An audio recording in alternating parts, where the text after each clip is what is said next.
or even identical forms. This book is going to have more criticism of you than of the left. And the truth we will unpack might be hard to swallow. You might even feel offended, but fear not. It's all for the long-term good of the country. Why does a young punk like me, Charlie Kirk, get to diagnose the state of the entire conservative movement and how to fix it? Because more than perhaps any other person over the past decade, half-decade, I've seen the conservative movement up close in the trenches from every angle and not just from the top of Washington, D.C. I'm not only seeing the conservative movement from those in power in its current state, but I'm seeing how it evolved in the next generation. My organization, Turning Point USA, established a presence in more than 3,500 college and high school campuses in all 50 states. It is both the largest conservative movement and the fastest growing. End quote. And we know that now, after his assassination, that growth is exploding even more. His book was written and broken into 4 parts and published in 2023. Those 4 parts are what happened to America, changing your attitude, changing the country, and changing yourself.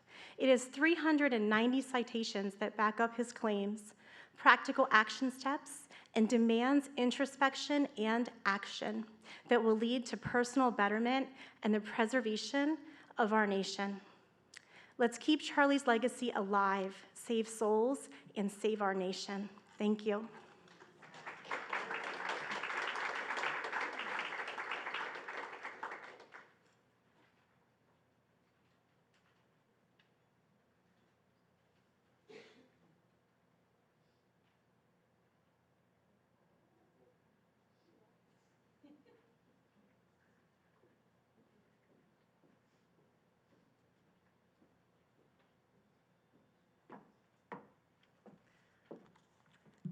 Good evening, everyone. I'm so excited that you're all here tonight. My name is Nicole Pressman.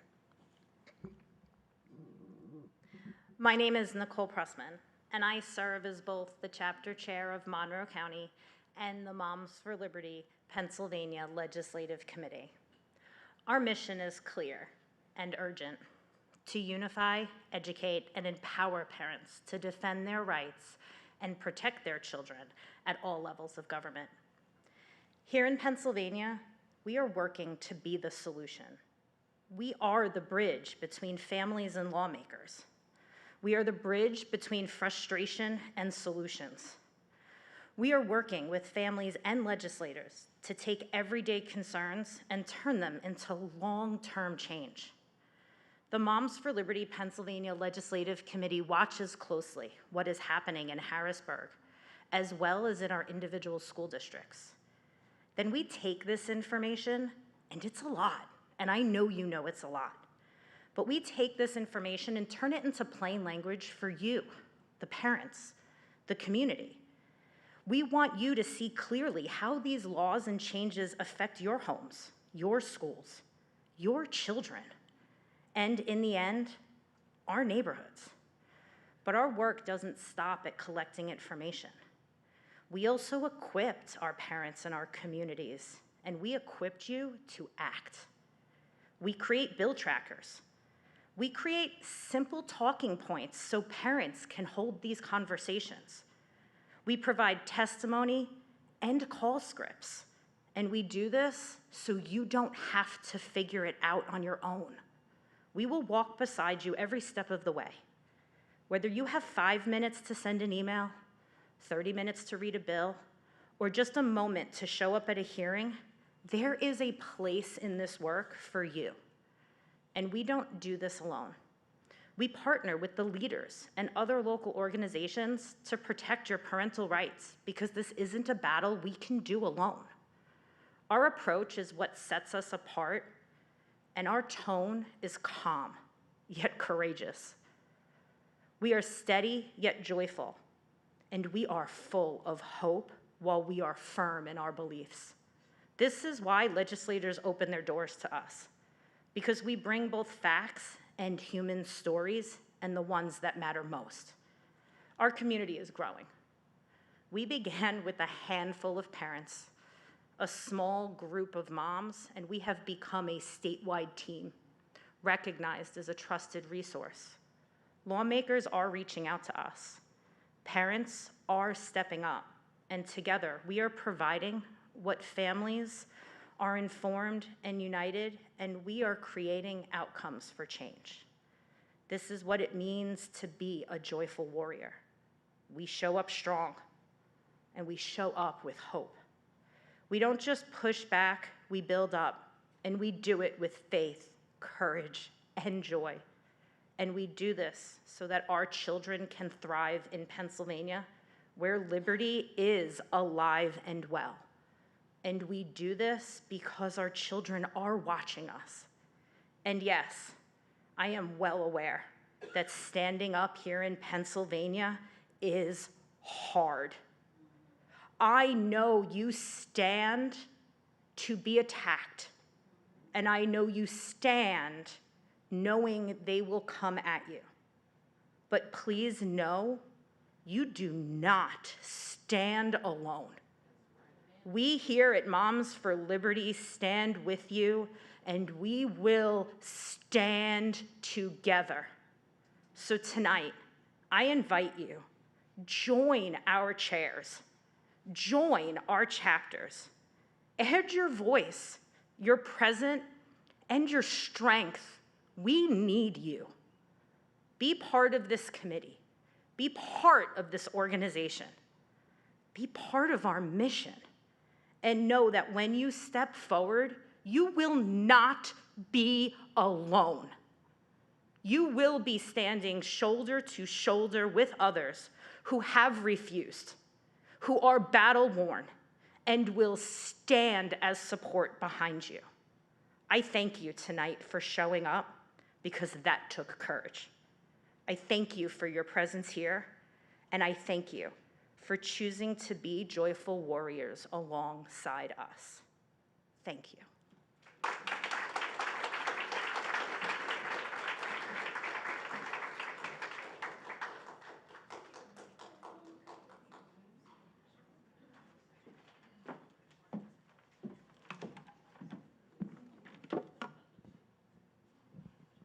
Is it on? It is on. Oh my goodness. I have the honor and the pleasure of being the CEO and co-founder of this organization. And you just got a glimpse of just a few of the moms that are working in this organization. They are all volunteers. Some of them put in 60, 80 hours a week as volunteers. It's really quite remarkable what they do. I'm just so proud of them. I think you saw some of their passion, some of their conviction. Sheila, that prayer was breathtakingly amazing. I just didn't want to miss the opportunity to do that. I've heard there are a few of you in the audience that might be current school board members or running for school board. If that is true, I would love it if you would stand.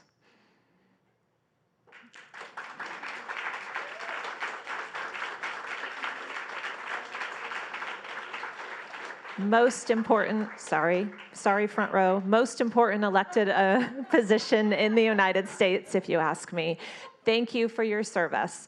There is nothing like being a school board member. I served for 4 years on my school board, and I loved serving in that capacity. You're so close to the people. You also can't go to the grocery store if you're rezoning schools. It's very dangerous to do that. But just thank you for your service. Thank you for being willing to run. We need good people and good parents on school boards. So now we're going to get started with the meat of our program, since we've introduced you to Moms for Liberty and a few of our people. And we're going to start off by, I'm going to bring two people on stage here, and we're going to have a discussion. One is our chapter chair in Bucks County, Pennsylvania, Jamie Tromba. If you'll join me up here, please.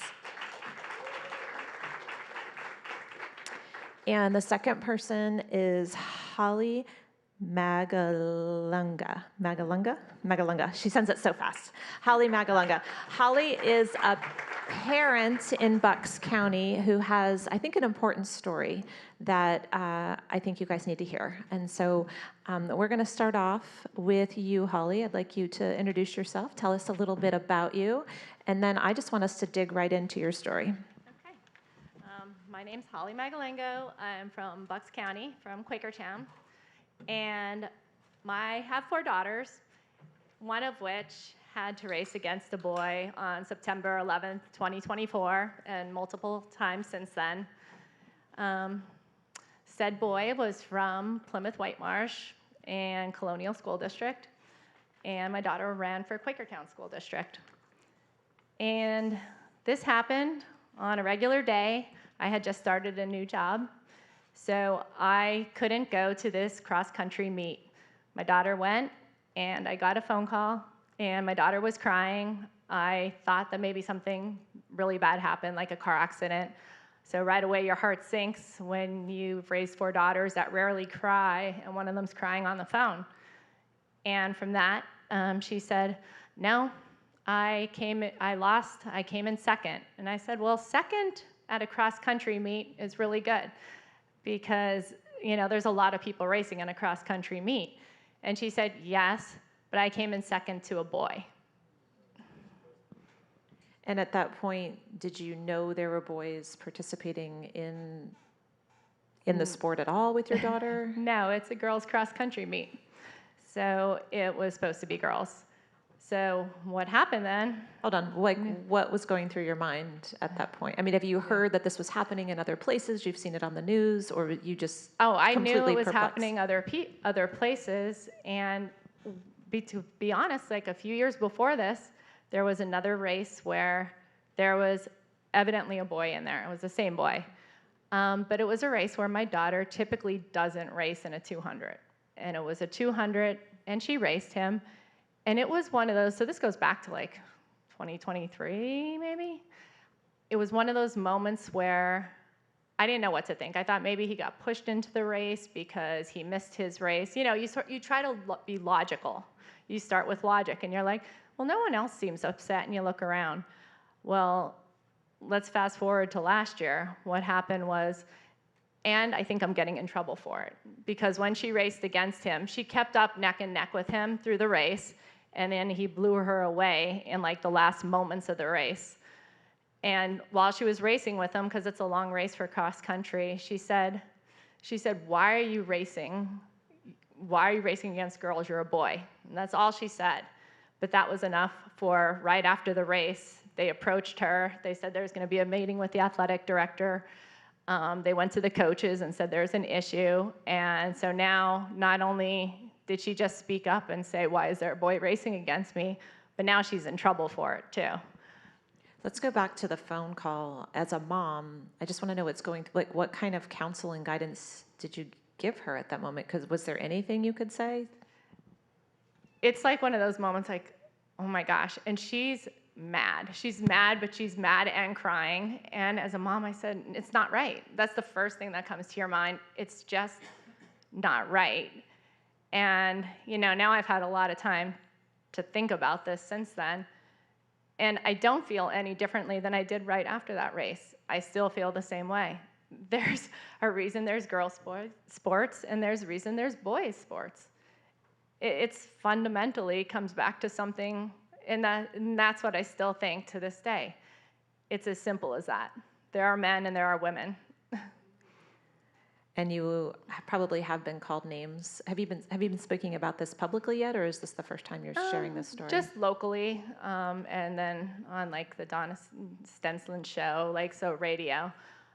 It has been quiet. I mean, it's been quiet. So me coming here today is because I support this cause. It's not right. I could easily not speak up and not have come here today, and just let the lawsuit keep going quietly along. But I think it's really important as a mom, and since I do have 4 daughters, there's younger ones coming up too. It's important that I think as citizens, we just speak up when we see something that's not right. I agree. It sounds like you did more than speak up. You jumped ahead to a lawsuit. So we're still at your phone call. I'm trying to I'm trying to tell this story. So you know it's not right. She knows it's not right. She's upset. When did that go from that to you filing a lawsuit? Well, that night she came home and we were talking, and I called my dear friend who's also on a school board. I said, "Oh, do I need to be concerned here?" I said, "They said she's in trouble. She's probably going to get called into the athletic director tomorrow. What do I need to know?" Because I really would have thought that, like, well, what could she get in trouble for? She didn't say anything nasty. It wasn't anything wrong. And they said, you should probably call an attorney before she gets called in tomorrow. And I went on the offensive and sent For her asking why the boy was running against her in a girls' race. That's all she said. Yeah. Why are you racing against girls? You're a boy. That's all she said. So. Is it considered hate speech in Pennsylvania? Is that? Just wondering. Maybe that's for the next panel. Yeah. So at that moment, I sent an email to the school district and said, what are you going to do to protect my daughter so that she doesn't have to race against the boy again? And I didn't get an email back till the next day, but first thing the next morning, I retained an attorney out of Michigan that focuses on Title IX. And that was mostly because I was worried about my daughter getting in trouble. So I think that's where it stemmed from. It wasn't really, I wasn't thinking past that other than if she gets called in, she's, all right, so straight A student, excels at everything. And I'm like, this would be really terrible for the one sport she loves to not be able to do it. And that's what I was thinking was gonna happen, that maybe she was gonna get kicked off the team. And so at this point, you're not trying to make a political statement. You're not trying to change the world. You're not even trying to change policy. No. You're just trying to protect your individual daughter. protect my daughter. Yeah. Do you feel like you're making a bigger statement now? Are you starting to see the scope of what you're doing? And I'm wondering how your lawsuit, if you're allowed to talk about it, if you win, is that going to impact case law in other places? Do you know?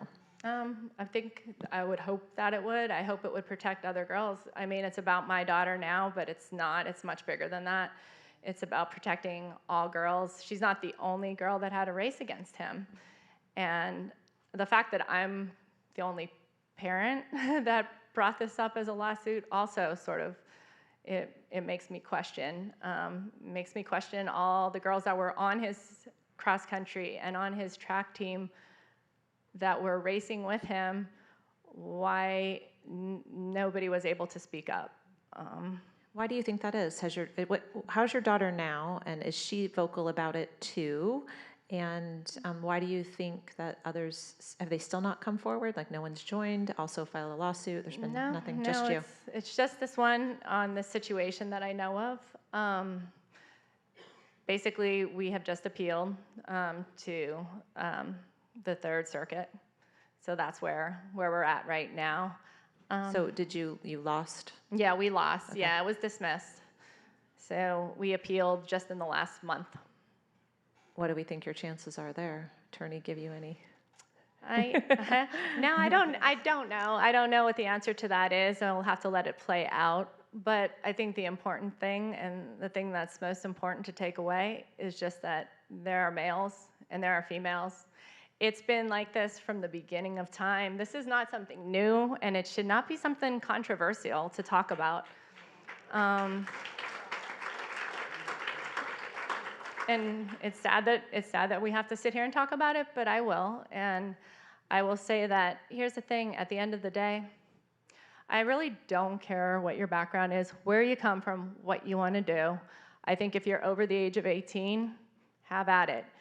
But you need to stop invading female spaces. There are female sports for a reason, and it's for fair competition. And if anything, I'm a mom that supports fair competition, and that's what I want to take away.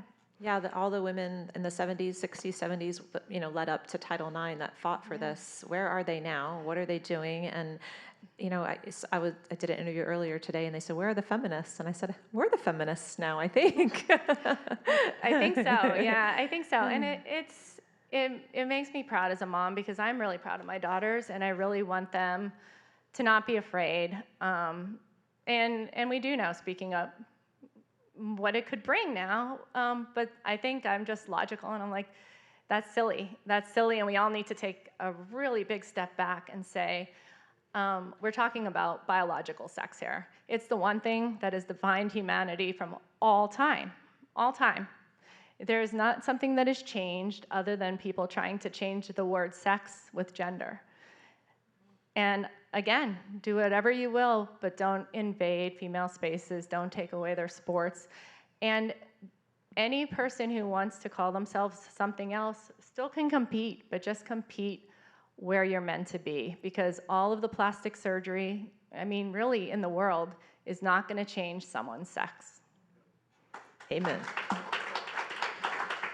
So I want to talk a little bit about, you live in Bucks County, and Jamie is the Bucks County chapter chair, and so I am very familiar with Bucks County. Bucks County Beacon, give you a shout out, has been after Moms for Liberty since we started. So Bucks County, before I even knew it existed, I knew the Beacon existed because they were writing trash pieces about us, straight up lies, I'll say, from the very beginning. So I feel like Philadelphia is definitely the belly of the beast, but I feel like there's some, you're right above it, and there's something really hard about Bucks County. So tell us who you are, a little bit about yourself, and then tell me what it's like to be the Bucks County chapter chair. Sure. So Jamie Tromba, I'm Bucks County chapter chair.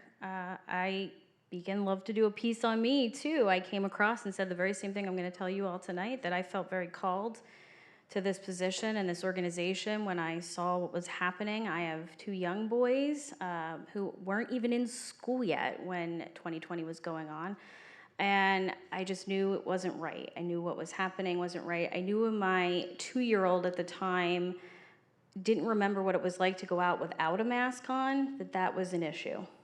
The fact that he was kept home and couldn't play with other kids, playgrounds had tape around them in Bucks County. All the businesses were closed, churches couldn't be open, but we could go to Walmart, Target, get liquor, cigs, all that fun stuff. I just felt in my spirit that there was something not right going on in our nation. I'd felt that way for a while, but being a mom at that point of a 2-year-old and an infant, basically, in 2021, that I needed to get involved. I saw Tina actually on a Christian program, just doing an interview, and all the tenets that we believe in and our mission really resonated with me. And I went on the website, I looked to see if we had a chapter in Bucks County, and I saw all these other chapters were filled, except for Philly and us, and I went, And I grew up in Philly, by the way, too, so very familiar with there, too. And I signed up. I got a call from someone about a week or so later, and we had a very good conversation for about 2 hours about all that was going on in our nation. And she said, well, we had a chapter, and for personal reasons, folks there couldn't continue, but you sound like someone that could start. And I was like, oh, no, that wasn't what I signed up just to get information, And she said, well, would you think about it? And I said, well, I'd have to pray about it, talk to my husband and God about that. And I kid you not, within 24 hours, someone talked to my husband, but someone from my church who knew I had been laid off with COVID. I was praying and asking God what to do with my talents, that I wanted to do something more meaningful than just make a company money. And I got a message to get involved in politics somehow. And I'm like, yeah, I followed them. I always was kind of a nerd with them, but I was like, I don't want to be in them. And a friend of mine from church called me up literally 24 hours after I spoke to the person from Moms for Liberty, and she said, Jamie, I know you've been praying and asking God about what to do next with what your life. And she said, did you ever hear of this organization, Moms for Liberty? I said, well, I guess that's my sign. Thank you for the confirmation. And I signed up and went through the process of learning and becoming a chair. So it's been interesting. I got involved and was very naive to the fact of thinking that these are all common issues that we should all align on, that everybody should agree on, and boy, was I wrong. Just normal things that I thought were parental, thoughts of just, like Holly said, once you're 18, I have my own beliefs. I'm not going to try to trample them on you, but that goes the other way as well, right? And to see that we have things happening in our schools that, What types of things are happening in Bucks County? Well, you could have, one political viewpoint, up on the walls, but another can't be. You could have the kids actually being brave and fighting and speaking up, I should say, and wearing, okay, we can't put signs up, then I'm going to put a T-shirt on that says what I believe. Those kids got bullied, and then the administration told them, well, you kind of brought it on yourself. I've seen, children getting, there's a big thing in the news right now. None of this is anything I'm telling you that you can't go see. There's a whole thing in one of our districts in Bucks County where we've had abuse allegations of autistic children. We've had parents call us about too many things that I don't have enough time to get into with you, but it's disgusting what's happening in schools and what's being promoted to be hidden in schools. And it's very simple, and I'm glad we have legislators here. It's very simple in that we are incentivizing hiding things. We're incentivizing, we have what we call safe school reports in Pennsylvania. They get in trouble if those are high numbers. We know they're not the right numbers. We know they're underwhelming. We know just from the things we hear going on in the districts. We know about things, children getting beat up and an ambulance doesn't get called because they don't want it reported, okay, because they're incentivized by that. We know they're doing really intrusive surveys of our children and data mining them and asking all kinds of questions, down to the littlest guys that are having, iPads that are asking them with Disney characters, with smiley or sad faces, how do you feel today? And I always say, well, who's keeping that data? How often are we asking that of them? Where's it going? Why do we need that? We have a survey in Pennsylvania that takes 45 minutes. Sorry, but our test scores do not allow 45 minutes of taking a survey. Maybe if our scores were up, I would say try some other extracurriculars. Just don't feel that way.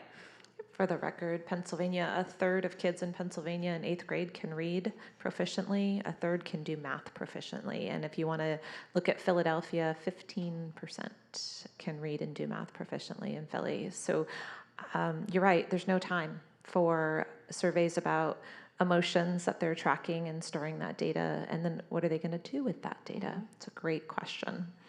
And so you're also in Bucks County. So what I want to know from both of you now, and I think you can go first, Holly, and then Jamie, about pushback. Neither of you have spoken about that. You said it's been kind of quiet, and I wonder if that means no one has thrown any flames at you for this?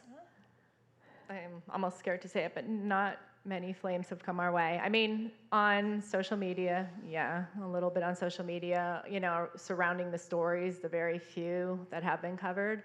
A little bit, but otherwise, no, it's been like this. Do you see the logo behind you? I know. Okay, and I don't know that it's going to stay that way. I'm sorry. No, it's okay. It's important to speak up, and whether it's this logo behind me or whether I'm speaking on a radio show, whatever, it still comes back to the very same thing. How about your daughter? She did an interview too. We did one interview together, and we didn't really know it was going to be an interview. We thought it was going to be more like a journalistic approach, but we did one. And she speaks up when she's asked to. Yeah, she does. What's her peer group and the other folks on the track team? Are they proud of her? Are they like, thank you for standing up? Or are they giving her a hard time? Yeah, some of the girls did come to her and say, we're glad you came to us. We're glad you told us what's going on. And then one of the other mothers finally came to me and said, I didn't know really this was happening. She's like, now I know what's happening. And she's like, and she was one of the most vocal ones. She really got out there at the very last meet and really just was yelling. And I'm like, I felt like it was sad to see someone upset, but at the same sense, it was like, okay, other people are seeing it, and now they're starting to speak up. So if that's what it takes, you're gonna have to Thank you for your courage and your daughter's courage. It's not easy. I'm thankful you haven't been attacked. I pray that we have moved past the point of that. Jamie, your thoughts? You've been under immense attack in Bucks County. Yes. Early on, when I first became the chair, we underwent a lot of attacks. We had, phone calls to businesses that hosted our meetings, trying to get them to cancel our meetings or cancel our events. We've had, folks trying to be disruptors, I would call it, in social media accounts that we had to really lock down and make just membership, which then makes it hard to get the truth out, right? So we've had to really navigate that well. I had the hit piece, like you said, in the Beacon. I got named in an article that had both Ron DeSantis and George W. Bush in the same paragraph as my name, and I was like, I guess I made it. I'm over the target. My husband and I had a good laugh about that. So it's been one thing after another. With just even recently, we tried to have a brunch for Mother's Day, and a location we called that we had called before and didn't use them, but no problem, got proposals and things from them, had decided we're not going to have your event here. Why? Did they tell you why? They said they weren't going to have any political events there. Did you tell them we're a nonprofit, nonpartisan organization? I sure did. I sure Didn't did. work, huh? But unfortunately, they have their own narratives that they're following from what they're listening to or hearing, I guess. And but it's interesting because the folks that have met us or knew us before they heard any of that, they see it, and it's kind of like 2020 when you're like, okay, wait a minute, what I'm seeing here is not matching what I'm seeing in real life, right? They know different. They've seen us being the joyful warriors, having a smile regardless, still having the event and carrying on, treating everybody well that's waiting on us at the table. They see the difference in what they're being told and what's reality. I love that. So we're going to kind of wrap this up and move on to our legislators here, but I want to give you each another minute or two, just any closing thoughts, remarks. If, you've got this opportunity, it's live streaming out to the whole United States right now. Is there something, if no pressure, I didn't mean to scare you. Is there something you want to make sure is heard right now, loud and clear? Say it. First of all, I'd like to thank you for having me. I think maybe the reason your organization was getting pushback is just because it is effective. And I think we see there is power in organized groups, and what you can do is make change and positive change. And when organizations are effective, it scares people. And that's fine, but I want to thank you for having me and giving me an opportunity to speak to you today. I think it's important what you're doing for our children. We're all just here doing the same thing, protecting our children and doing what we think is right. And I'm certainly not a malicious person. But I will speak up for my children and for other people's children as well if they're afraid to speak up for them. Thank you. So also thank you for the opportunity. I would say that when I started out on this journey, I remember saying to my husband, if not me, then who? And if not now, then when? And I think the recent events in our nation in the last 3 weeks, that is tried and true. And I would speak to every parent, every citizen who I think has felt an internal pull. They know it in their gut, they know it in their spirit, something is not right. And I think, folks have for so long just felt that they needed to just keep getting along, right? It's okay, it's not in my county, it's not in my school district. It is. It is. And now is the time to be bold, to be fierce, to speak up. You can't shrink back. If you do, it'll just keep, persisting. And we certainly want all voices heard. I believe in the American dream. I believe in the experiment. I believe in freedom of speech. That goes for everybody, not just one group. And that's what we want to see. We're bipartisan. We truly are. Come out to a meeting. I say this all the time. When folks want to argue or have something to say on social media with us, I invite them for coffee. And they never know what to say to that. They're always kind of like, what? I invite them to come out to a meeting and hear for themselves what we're talking about and ask questions. We're not saying anything in a meeting that's a secret, that's not out there for you to go learn. And that's my last thing. Read and educate yourself. Go down the rabbit holes. Figure it out. Don't take anyone's word for it, not even ours. Go and read it, and you will find the truth. And you'll figure out who's telling you the truth and who's not. Oh, I love that. So thank you, ladies. Please give them a round of applause.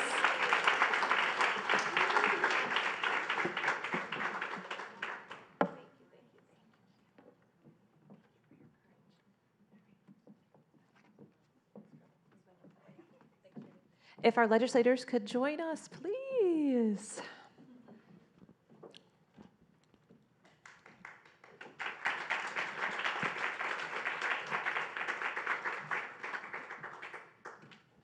I think all the mics are on, so you don't have to adjust that. So we're just going to go down the line, and I'm going to let each one introduce themselves. These are all Pennsylvania state legislators, and first of all, thank you all for being here. It's, we talk about our moms being so courageous, but also as an elected official, any stage that you stand on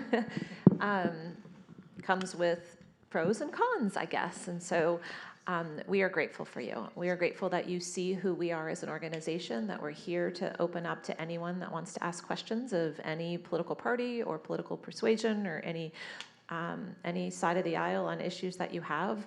I think it's important to make yourselves available to the public, which you've done tonight, and a lot of elected officials don't do that. They get elected and disappear. So just initially, I want to kick this off just saying thank you. And so if you just want to start, so yeah, please do.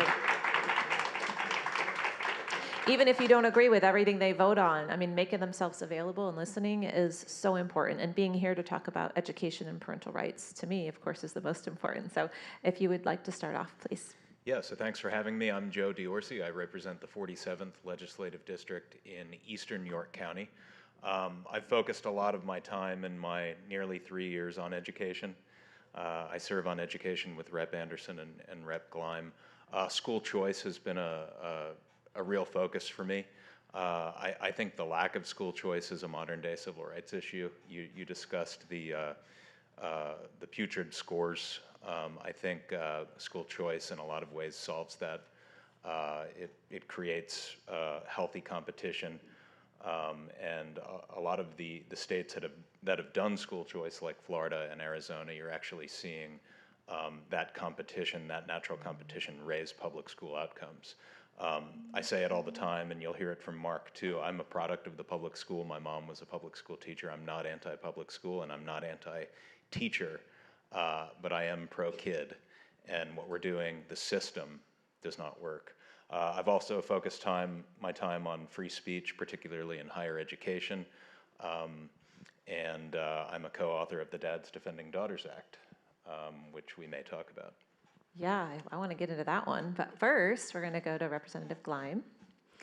Hello, I just want to thank everybody for being here today. I'm probably not a stranger to Moms for Liberty. I've attended many meetings. I'm from Cumberland County in the 199th District, and I am on education, among other committees, but I actually had to bring paper up to remember all the bills I have in education right now.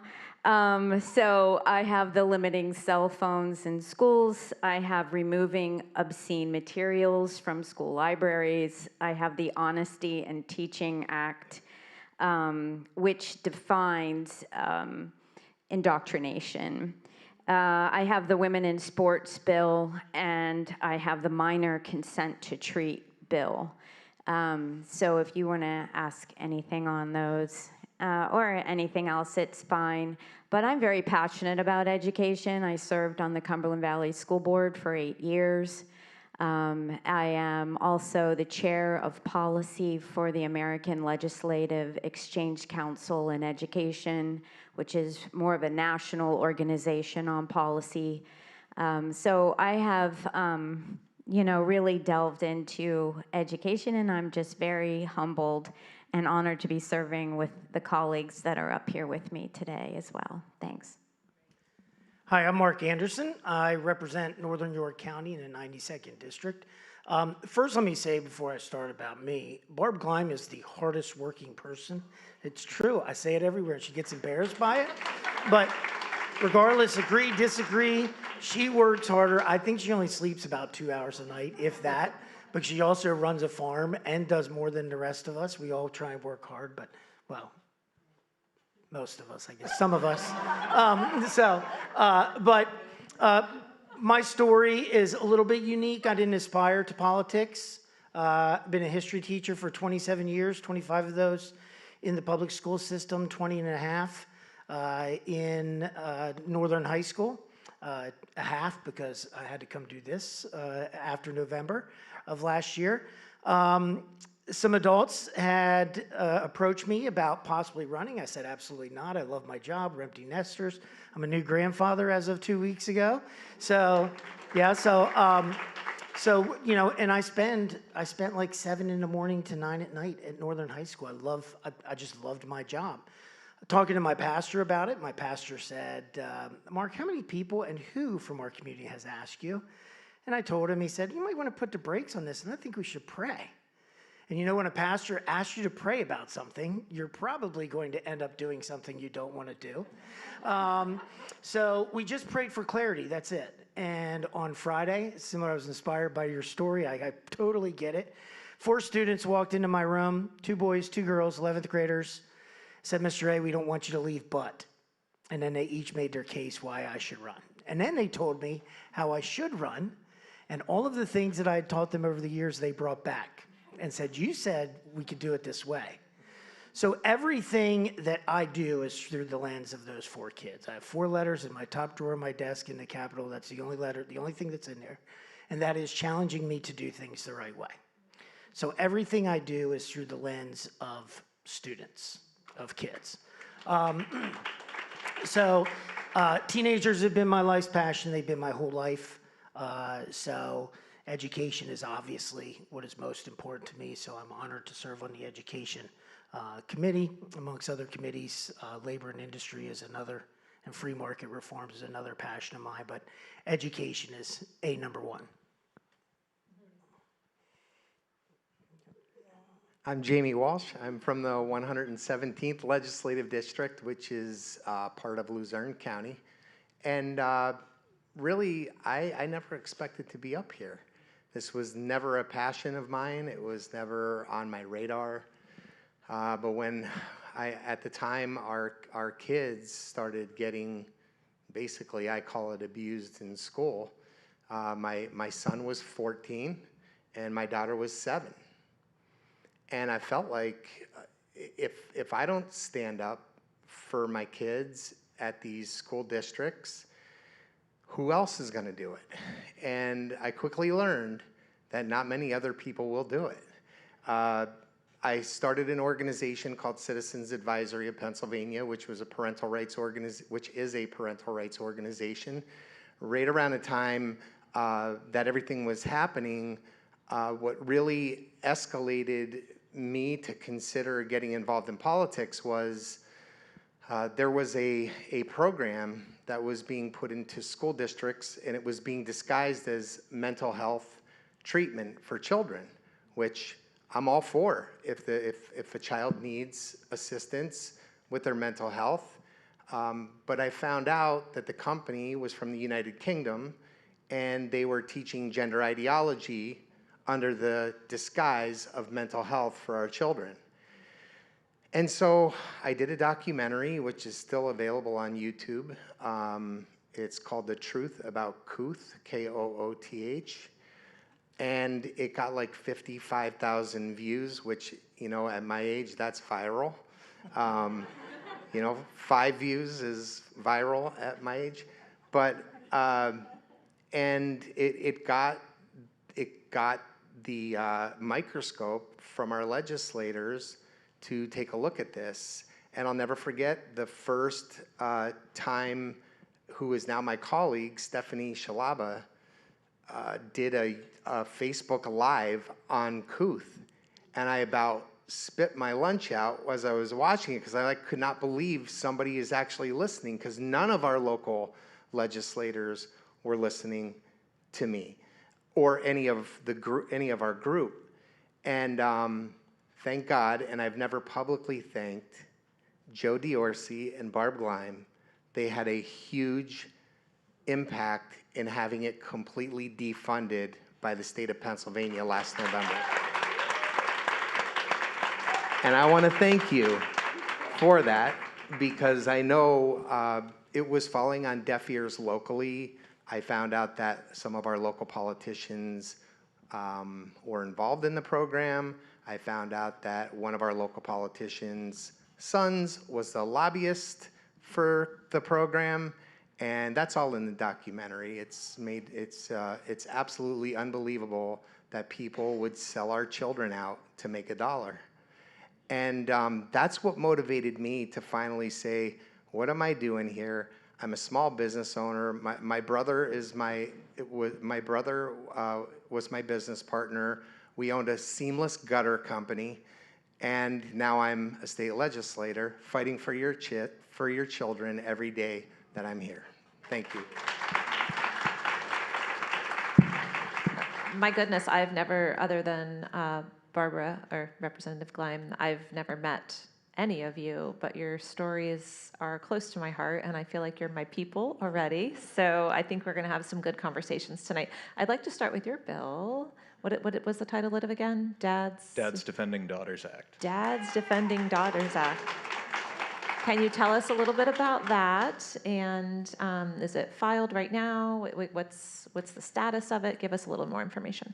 Yeah, it's House Bill 1849. It has been referred to the Education Committee. It's really a replica of Rep. Gleim's Save Women's Sports Act. So I'm just coming on the tail end of this fight. Barb has been fighting this fight for years. It's unique in that dads are introducing it. So myself and 3 other dads of daughters in the legislature have introduced it. I have a 7-year-old daughter, Evie. I was also a Division I athlete, so that it's on a couple of levels. I feel like I have an authority on the topic, and we're hopeful it's considered, but they might just let the clock run out and re-refer the bill to a different committee, like they did with the Save Women's Sports Act. But we have a plan if that happens.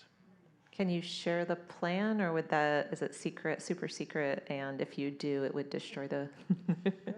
Well, by way of our House rules, if a bill sits for 15 session days in a committee, you can file a discharge resolution. I think you have to garner 25 signatures. And if you do that, you can actually force it to a vote on the floor. Hold on. So if it sits in committee for 15 days. Session days. 15 legislative days. Okay. You have to get signatures from other reps? From other members, right? So if you get 20 random reps, not committee, just random reps, 20 of them. 25. 25. You can force it directly to the floor? You can. Yes, but That's amazing. Yeah, but they have 24 hours to react. So, I'm sorry. That's okay, go ahead. I'm so sorry. But I just want to say this is awesome. And so I think we're the first state in the whole nation that has a dad defending daughters. And yeah, and so like, if you can just elevate that and say, you know, we might not have been able to get women and sports over the line yet, but we've got dads defending daughters. I just think that's awesome. But anyway, so back to this strategy. Yeah, they have a whole 24 hours to react, which gives them a chance then to have this emergency meeting of the committee and re-refer it, so then it starts all over again for 15 more legislative days. So I think the reason I laughed when he told you that it was referred to education is because they just discharged Senate Bill 9 out of education and into health. So now we have a bill in health, and we have a bill in education. What's Senate Bill 9? Like most people in here and watching don't, it's your I'm daily sorry. work, but the rest of us are just So trying to Senate Bill follow. 9 is also the Women in Sports bill, but it's the Senate version. It's the Senate bill. So we basically have 3 women in sports bills. And what are the chances for any of them to make it across the finish line? And then your governor has to sign it into law. What are the chances of that? So it's not a political issue, but politically, it's an 80-20 issue. So I think the more pressure there is, the better. And it's deceptive to re-refer these bills. Health is not an applicable committee for an interscholastic athletic bill. So it's procedural games. It doesn't make sense. It actually freezes the voices of the people of the Commonwealth. It shuts them out. So I think people of any party would agree that, look, if you disagree with it, then vote against it. but let's consider it. Let's not hide behind procedural gimmicks and parlor tricks. And I think it's important. It's so important for people to understand how it works. I didn't know how it worked. Okay, I knew the three branches of government, separation of powers, and there's legislators that don't know that much. But we need educated on it's just a political game. They don't want to take an up or down vote on it. So if you have a conviction about it, take a vote. And when it got referred back, I'm excitable, okay? And I always tell the story again, Barb Gleim, okay? She's the one that's supposed to calm me down, and she's excited. But, she'll always like, we know, don't unleash yet. If you believe in it or don't believe in it, stand up and take a vote. Amen. That's it. And all this does is cowardly send it. They could send it to transportation. They could send it to any committee they want. And the only reason is so they don't have to vote on it. So as long as there's 3 every 5 days, we're going to bring it up again. And they're just going to keep, and hopefully they run out of committees. But it has nothing to do with principle. It has nothing to do with what I believe or what I don't believe. It is just a game so somebody doesn't have to go on record. And nothing to do with children and what's best for them. Let's remember that. So what can the people in this room, the people watching online right now, if they live in Pennsylvania, what exactly can they do to help? It sounds like there's several bills floating around. Should they be getting behind one bill? Should they be making calls? Should they be writing emails? Should they be making signs and standing somewhere and holding them? What can they do to help? Well, I'd love dads to join me in the fight. I mean, Yes, dads. Come on, dads. Where are you? For many years, and rightly so, this issue was women and girl-led, but dads need to be involved too. We need to protect our daughters, our granddaughters, our nieces. But it has been referred to the Education Committee. I would start with your legislator. That's where your sphere of influence is.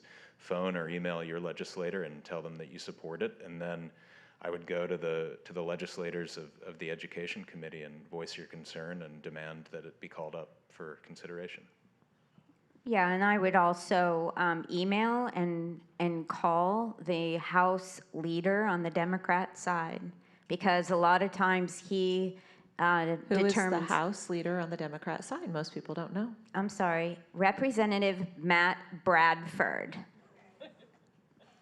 It's Matt Bradford. in case you- That was said with very much articulation, so I appreciate that. Do you know his number? Because you could just give that out too at this point. No, you could Google it. Okay, so they should call the House Democrat leader and say what? And just say that you would like, you're a citizen and you're concerned for women and girls in sports, and you would appreciate that he support getting that bill out of committee and onto the House floor for a vote. And do these calls really matter? Because a lot of times you'll see little graphics on social, call your representative and tell them this today. Does it matter? And at what point does it matter? 5, call your office, it matters. 10, 100. We know you have people that answer your phones and you have voicemails. Like, at what point are you like, oh, I better pay attention to this? What's the standard? When I hear real life stories, testimonies like we heard here, that moves me to action. Emails are good, especially if they're personal, not the one-click emails. Phone calls are great too, but hearing real life stories, testimonies is what's best. I also would encourage op-eds in your newspapers or just going on radio. I think that helps a lot. This is an 80-20 issue, okay? It's a little bit different for an issue that may be 50-50, and they're trying to decide what to do. They have constituents that are for this bill. So I think volume would be good, and op-eds and anything that you can do on the subject would be good. I would advise it be personal. I'm going to be dead honest with you. We get hundreds and thousands of emails where somebody just goes in and clicks a button and says, I agree with that, and then it auto-generates to all the legislators. I don't read them. Somebody emails me or calls me directly, I will talk to you, I will read, and I will respond. Okay? So I think it's very important, and all of us know that email just came from somebody clicking civic group for advancement, or who knows what it is. You know, no legislator, Democrat or Republican, reads those emails, and nor do we care about them. Okay? What I care about is what my constituents send to me personally. And I think Joe hit a big, stories matter. My whole adult life, I've made my career telling stories.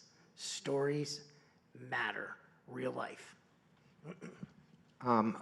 You know, Mark and I are both freshmen, and I can't remember, we went through so many freshman trainings since we've been down there, and I can't remember who told us this, but this is good information for you too, because you always wonder, should I call that number? Does it really matter if I call them? Well, the way it was explained to me is that every phone call a legislator looks at as like 1,000 constituents calling, because they know not 1,000 people are going to call, right?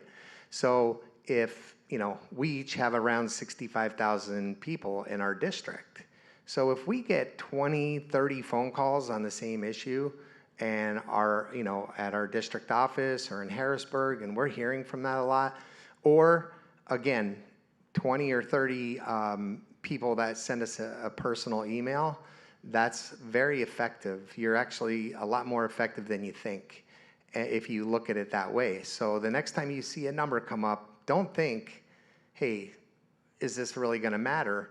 You call it, have your spouse call it, have your adult children call it, like have your friends call it, and if you want action on those types of items.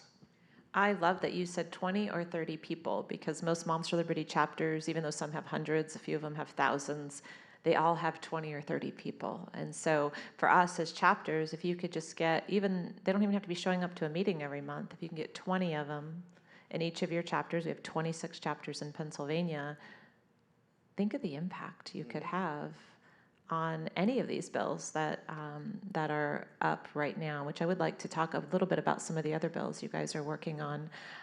Representative Gleim, you've got a list there. Do you want to pick one that you're most passionate about outside of? There's about 80 of them. Yeah. I can't remember which one of you I was talking to before the event, but you said that she's already filed, like you, maybe was it you and I were talking? You were like, she's already filed everything that there is to file about education. So I'm just. No, I said, you know, my strategy coming down here, never being a legislator before, was to co-sponsor bills that are already in place to help push them over the finish line. I felt I could be more effective doing that than starting from scratch myself, and thank God Barb's right across the hall from me. So you sound like you're the hero of the night. Let's hear which one on that long list of yours do you want to chat about? No, because I need to let you know that, you know, a lot of the groups out there aren't interested in the social bills. They're not. And I you know, introduced the Women in Sports bill right after what happened to Riley Gaines in Pennsylvania, and it wasn't, thanks to the PA Family Institute and some of my colleagues, it wasn't very popular back then. We didn't have 80-20 back then. And when I went around to some of the groups for support, they said, well, we don't really get into social issues, okay? And I kept telling them, you wait, because you will. You will get into it, because this is what is on the heart and minds of the constituents right now. This is not right. It's not right. And so a lot of the times when I was looking at some of the things that were going on in education that were not right, it wasn't just women in sports, which is horrible, but it was also, you know, the obscene books that we were finding in our libraries. And our kids were being forced to read certain excerpts and things that were not part of our values that we grew up with or that are in existence today. And that's why I think Charlie Kirk was so impactful, because everybody inherently is given a spirit of right and wrong. I really, truly believe that. And it's just a matter of speaking out and saying that's not right, and I'm not going to be part of that. So the next bill that I came up with was the Honesty in Teaching Act. And basically in that bill, it says if you're a teacher and you're going to, present a theory, you have to present the opposite theory. That's all it says. And then it also has the very first definition of indoctrination that we had in the nation. I will tell you that I worked with a former Secretary of Education, Bill Bennett, under Ronald Reagan. So I sent it to him, and just like, I'm just going to send it to him. And he responded, right? Because it was a personal story. And he said, Barb, this is really great. I'm sending it to Governor Huckabee. And then Alec picked it up at the American Legislative Exchange Council. And then the next thing I saw was an executive order from Governor Huckabee with my definition in it of indoctrination. So I think it's important. Let's just pause there for a second, because that's amazing. And I know a lot of times just average citizens look at your state legislators and you're like, whoa, they're, I remember being someone like that, showing up at my state capitol and thinking they're, elevating them. Not that you guys aren't the most amazing human beings. They're just people too. And from a mom that's willing to stand up when no one else will and others are now following her, to a mom that's willing to start a chapter of Moms for Liberty and start speaking things that people aren't ready to hear but truth, to legislators, look how excited she is, like that her policy made it somewhere. There's really no difference here. We're all just wanting to make a difference and have impact, and you can if you just try. yes, I mean, we're just farmers, guys. Okay, I worked at Giant. I was a project manager at Giant, and then I went to work for an excavating company. And so you can do it. And you never know. I mean, you might get turned down a few times, right? But then you just never know who's going to respond. So I just encourage all of you to just speak from your heart and don't worry about what lies ahead. What is the definition of indoctrination? I think that you Want should me to read it? I brought it with Well, me. is it, how long is it? You should see the stacks of papers in her office. It makes me shake. I just because wanna say that everything has none to of- be organized for me. I can't. None of it is typed either, by the way. Everything I'm looking at over there is all handwritten. It's just- Actually, I didn't bring it up. It's on my there's chair. a bigger stack on your Yeah, I'm chair. sorry. Can somebody grab that? Because I want to know what the definition It's of ridiculous. indoctrination is. Sorry. If this is the legal Really embarrassing. I'm so sorry. I don't want to. I didn't mean to bring you here to embarrass you.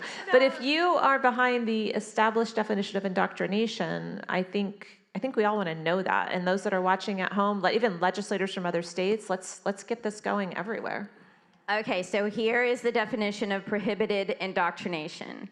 A communication by a public school entity, an official representative thereof, professional employee, or guest speaker may not compel a person to adopt, affirm, adhere to, or profess an idea in violation of Title IX or Title IV or Title VI of the Civil Rights Act of 1964, including, and then it just goes down, but that is the definition of indoctrination.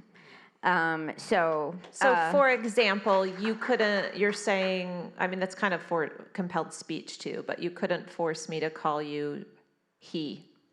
Mm-hmm. If I'm looking at you and I believe, is that kind of fall under? Yes, if I'm a student, you cannot compel a certain type of communication through a legislator or a speaker or even through somebody else, because it's indoctrination, right? Somebody else is telling you what to believe. And so, yeah, you're exactly right. great. Thank you for that. Yeah. Fabulous. And it's so much bigger than that. Imagine we're living in a world where you say, if you present something as a teacher, you have to present the other side. And that's somehow controversial. That somebody's upset about it. Wait, you were a history teacher 20-something years? Yeah, 27 years. So you're teaching about communism. Well, that I tell the, yeah, okay, yeah. What types? I'm just, for example, I think people need real world examples sometimes to process what's happening. So you teach both sides. I mean, there really aren't Yes. are there two sides to communism? What I do with that is I teach political philosophies and economic systems all in one lesson. So here's your comparing. The different types. You know, but you also have to give evidence. You know, I feel like I can give evidence easily that communism has never worked in the history of the world. That's not a hard case to make. So whereas I give both sides, I don't give a moral equivalency to every single thing that I teach. I think that's ridiculous. A teacher's job or a parent's job is, you know, to teach what is right, first and foremost. But as far as having somebody, you know, making them believe something, that shouldn't be something a school ever does. And quite frankly, you know, we talked at the beginning, you know, what do you want to talk about? You know, she just was kind of picking our brains. And you know, first, on our parent back to school night, what I say, first thing, I'm here to facilitate and to help you with what you want your kid to learn and what you want your kid to know. I do not have the right to overstep what you're teaching your kids. Here's the problem. Now I'm going to challenge you instead of sitting up here and complaining. Only 30% of my parents show up to back to school night. And I'm going to tell you right now, of those, 80% of them are mothers. So the dads need to get off their butts, to go to what Joe says, and start getting involved in their kids' lives. We could solve almost two tonight, 2 calls to dads tonight so far. I appreciate that very much. Moms are getting really tired, so we could use some help out here. Can I say something about teachers? Only if it's when good. When have you ever known me to get my feelings hurt? So I just want to say something. This is along the line of indoctrination as well. I mean, you have to have a teacher that understands that that's actually what they're doing. A lot of teachers don't understand that that's actually what they're doing. And I've done a lot of work in the space of social and emotional learning, okay? And I believe that well, I know for a fact that there's organizations up top that are, you know, pushing this down into the education system.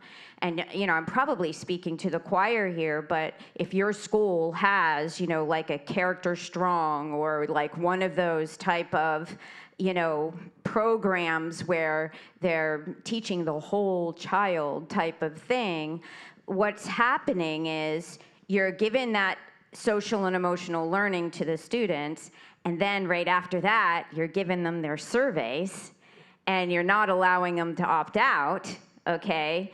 And then the surveys, the Pennsylvania Youth Survey, you can check this out yourself, don't trust me on it, have just automatically, starting like in 2017-18, added in gender identity. So you can see, I have graphs of 2015 where it wasn't even in there and the kids were doing great, you know, not great, not all of them were great, but the mental health issues were a lot lower. And then they bring in the social emotional learning and then they give them the youth survey, which then comes right after, and they're thinking, oh yeah, I do have a problem with, you know, my gender because I was just told I did.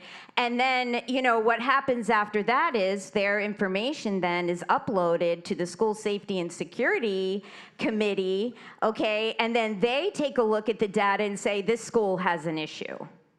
And then they get more money, okay, because I served on the state school. It's always tied to money. Yeah, like you it's can always about the follow money. Follow the money. So that I'm just giving you that indoctrination round robin. Thank you for that. Let's go to the 2 end gentlemen here. Are there any passion bills this session that you are co-sponsoring or part of that you want to bring up and discuss? And then after that, I think it's going to be time to open it up for questions. So, I don't know if I have any one piece of legislation. I am passionate about stopping all of the stupid things that come through education and labor and industry. Give you an example. It's not. There's no serious conversations in those 2 committees. It's not serious. For an example, again, that's why I think it's important you be educated on and people hear, not even be educated, but just hear what we do, because we try and keep it quiet at the Capitol. They don't want to know. You're not allowed to take pictures or film in the on the floor, because they don't want everybody to know how many people aren't there. Okay, so we passed this idiotic. They want to do an assessment of every building in every school district in the state. Okay, everyone from floor to ceiling. So HVAC, electric, foundation. The state wants to pay for that? Oh yeah. Oh, it gets way better. Okay, so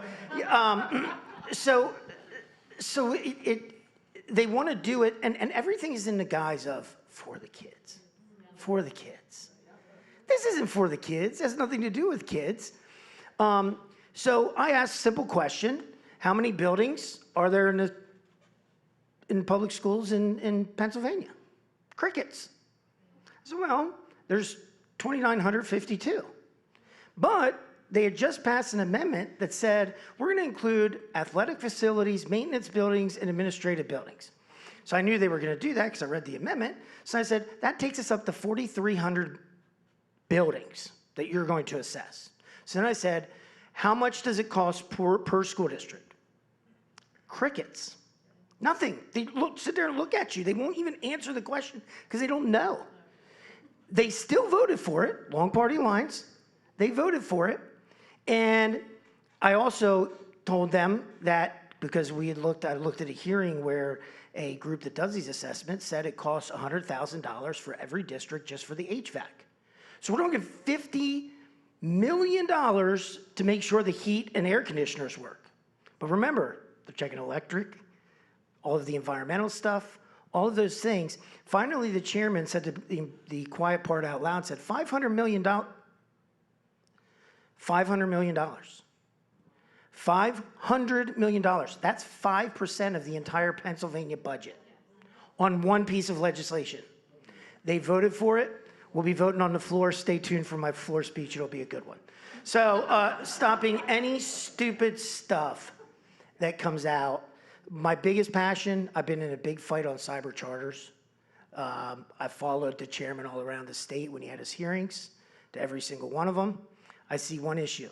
65,000 kids are in cyber charters. Does there need to be reform in cyber charters? Yes, just like there needs to be reform. Charter school, that Yep. is all online? Is Yep, that, all okay. online. Okay. So Are they there in needs to your be- state only? Are they national cyber charters? Which These are ones all Pennsylvania cyber charters. Okay, all right. The thing I'm passionate about, cyber charters are usually the second, third, fourth chance schools. That's the reality. And that is absolute, because I know the kids from Northern that go there.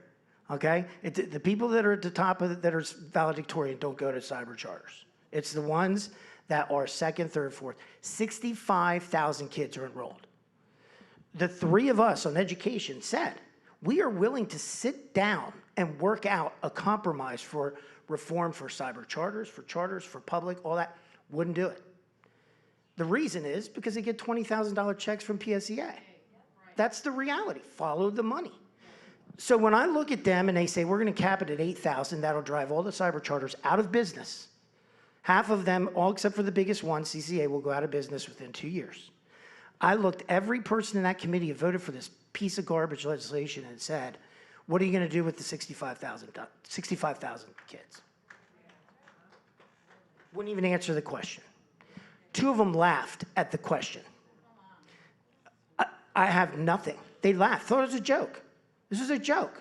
65,000 kids, most of which are second and third chancers, they're just throwing them to the wind because they get their checks in the mail from their campaign contributors. Follow the money. I put out on my Facebook, I got my hand slapped a little bit. I don't think I've told you guys this yet.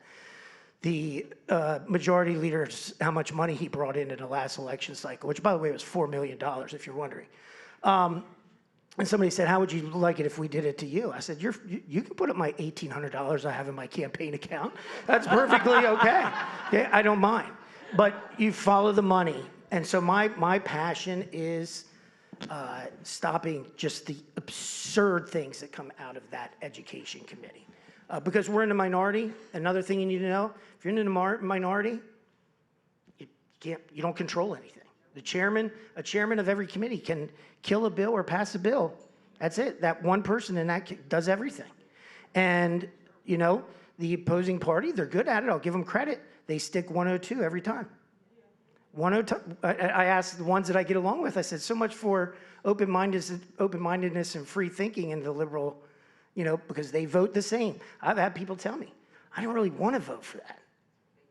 Well, then don't. So there, I tend So how, if people in this room or watching are concerned about cyber charters, what can they do to help you? I think it's, again, contacting your legislators. I mean, And that's what you saying need to- what? Like you have to literally lay it out, like what to say when they call or they won't call because they don't know what to say. I think you can, and you can look it up online. Bill 1500 is probably the best to House Bill 1500. House Bill 1500 is the one that caps their funding at 8,000, and they know that that will drive them out of business. So if you say, Why would that drive them out of business? That's what we spend per student in Florida, just so you know. You guys spend the 27,000 or something per student. We spend 23,000. Eight. I think we're up to 10. It was 8 when I was on the school board. I think we Yeah. spend 10,000. So So- why would a cyber charter who doesn't need a physical building and all the things that we need in my school district, why would they need, what are they going to do with $20,000? And why can't they do that for 8,000? well, that's an excellent question. And I think that's why Barb has said from the very beginning, we need to change the funding formula. Okay? We need to change the funding formula that it's not this exorbitant amount of money. So that actually, and she's worked it out because that's what she does. She's worked out a funding formula that should make everybody happy, except for certain groups like Teachers' PS unions. Correct. Like, you can say it. Yeah. It's a Oh, dirty. don't- I'll put a swear jar out here for Listen. cuss words and if Yeah. you say teachers Yeah. unions. Trust me, they disliked me way before I was a legislator. So, you know, we have an uncomfortable relationship over the past 25 years. So. So you weren't a member of the teachers union when you were a For teacher? 2 years until I figured out how it worked. Yeah, well, good for you. Congratulations. I just want to, yeah, you're going to get an applause for that. I just want to throw in, I was reading some stats earlier, $4.1 billion was added to education over the last 4 years in Pennsylvania, yet your scores keep going down. We're number 7 in the country. We fund education. In at number funding, they're not number 7 in Yeah. in So academics, they're that our number schools 7 are in funding. I don't want to, you guys can speak this, but that we're underfunded is absolutely a myth in Pennsylvania. Okay. Go ahead, Barb. Do you, Finish up. I think part of that was because of the lawsuit that was filed, and they finally won their lawsuit. However, the lawsuit didn't say how much they were supposed to be getting. It just said that you need to look at it. But the teachers union and the Democrats are saying it's all about money, and we're saying no, it's not. It is a myriad of other things, and the money doesn't correlate to outcomes. So, but that's why, and again, you're right, the negotiations for budgets, I think for whatever reason, they just start giving them money just to appease them to get what we want. Like there's negotiations back and forth, and so they tend to give money to education, even though because that's all they it's want. not. Yeah, that's all they want. Okay, I just think it's fascinating that you started a parental rights organization. Here you are now as a freshman legislator. I know you said you're just co-sponsoring at this point, but are there any bills you're excited about we haven't discussed yet? Actually, if I could use my time to talk to your group about something I wish I knew in their shoes, trying to talk to their legislators that I learned once I got down here. And I think it's really important to understand we have a we're a one-seat minority right now, but we have almost 30 committees in Harrisburg, and I wish I knew this, prior to, but again, I was running a small business. I was doing, like a lot of you, doing this with my own time and spare time. Every one of those committees, because we are in a one-seat minority, every committee, it's 14 to 12 on each committee. So we have a 2-seat majority in every single committee. So if you want to work, the time to work with Republican legislators is right now to help draft bills, because when we take the House back next year, we can get this stuff through. So if there's bills that you're wondering, like, why aren't they bringing these out? Why can't we get these to the floor for a vote? It's because we can never get them out of committee. So once you understand that, you can have a healthy conversation with your legislator in your area and say, hey, I know we're in a minority right now. Next year, if we take back the majority, I'd like to work with you on this piece of legislation, or I see a hole that we need to fill here. And so I don't want you guys to lose any momentum and feel like your work isn't going to pay off, because it is going to pay off big time, but we just have to get the majority back. And that was perfect. Thank you very, very much. All right, now we're going to open it up for questions. The mics are over here. Why is there 2 mics right there? That confuses me. Oh, you're going to walk around with them, or do you want people to line up? How are we going to do that tonight? Okay, one mic stand. You're moving it all around. You're confusing me. Take it off. Okay, now you're going to take it off. No mic stand. Okay, all right. I think we're lining up over there on that side of the room. If you have questions for any of your legislators, line up. Don't be shy. Absolutely. You've got a 30 seconds to ask your question. Whoa. And please. Wow. Make sure to point to wherever you'd like to. Yeah, well, I was a school board member. I'm very ordered, very structured. I got a gavel back there if I need to straighten things up around here. Okay. I'm Allie Warner. I'm from Nazareth, Pennsylvania, and I have done extensive research on SEL in Pennsylvania schools. I shared with our Pennsylvania chapters that SEL is required by law in Pennsylvania. So I would like to know, of the 4 of you, do you have knowledge of or plans to get rid of this law? And what's your plan, what's your vision, and do you need help from Moms for Liberty? I'm aware of it. I think it's not productive in schools. It violates a lot of the values that parents have. And it's also errant to the goal of education, too. I think we need to refocus in education, and that tertiary stuff, social stuff, is actually not necessary. That's up to the parents to instill in their children. And yes, I would love your help. Yes is the answer to that. I do have a lot of legislation surrounding CRT, but CRT is actually just one of the tenants or one of the spokes in this big conglomeration that is going on here. So CRT breaks down law and order. Okay, I'm sure you guys are going to have heard this already. But SEL breaks down family and faith. And so that's what we need to be targeting, okay? In order to break down SEL, we have to uplift family and faith. Now, I know you've probably done some real good background on that, but where did SEL come from? Does anybody know? Globalism, exactly. And it started with circle time.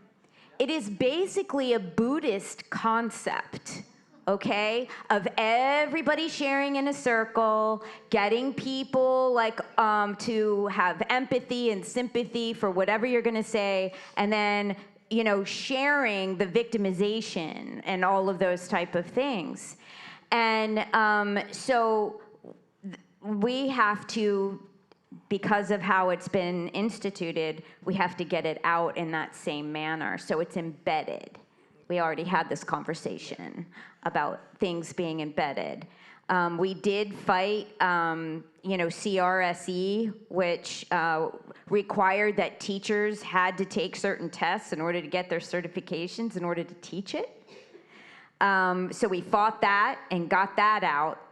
But we still have the curriculum. And what we could do together is train Moms for Liberty to notice the signs, so when they hear certain words, that they know it's SEL and that they can say, we want this taken out, okay? Now, they're always changing the dialogue, always.